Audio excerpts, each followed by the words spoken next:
Today was going to be a really productive day. I was going to take that last piece of pine, and it's nice and clear, not a whole lot of knots in it, and I selected that one on purpose. And I was going to plane it down to 1.25 inches, and that was going to be the skirt. It was going to be 1.25 inches thick, which is 1/2 inch thicker than most dimensional lumber. 3/4 inch for most dimensional lumber is sufficient for making a table. But I was going to make this one just a little bit thicker so that it had that made down on the farm field. Here's the tabletop. This is the back of it.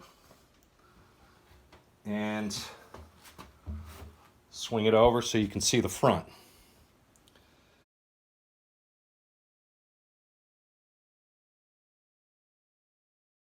Now what I'm doing is I'm cutting the table legs, taking 4x4 stock, and I'm cutting it down to roughly 30 inches.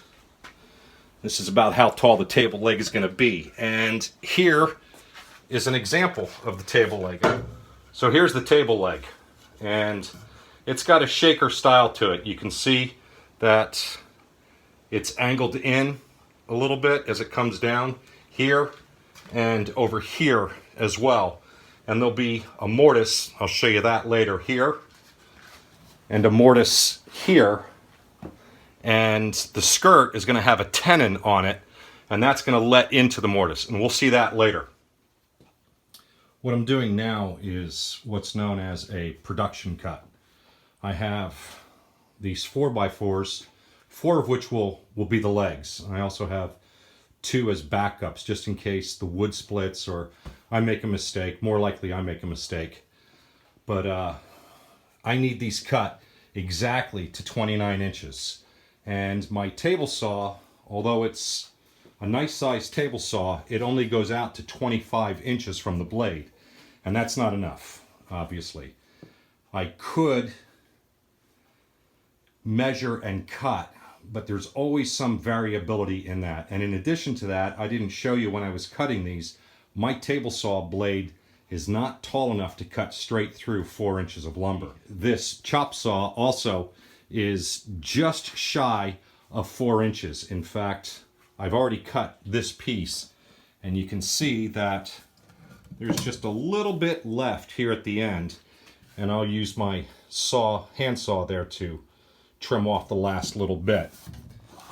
But I need to make 6 29-inch cuts.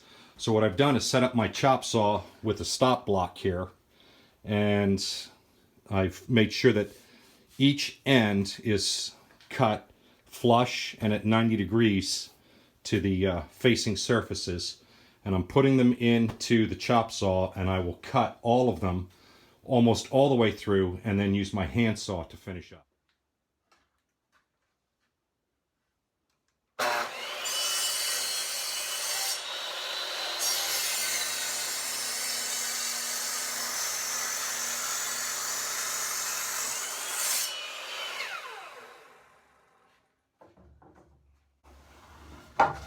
Without measuring, I can just put it right back in, up against the stop block, up against the fence, make sure everything is square, and keep cutting.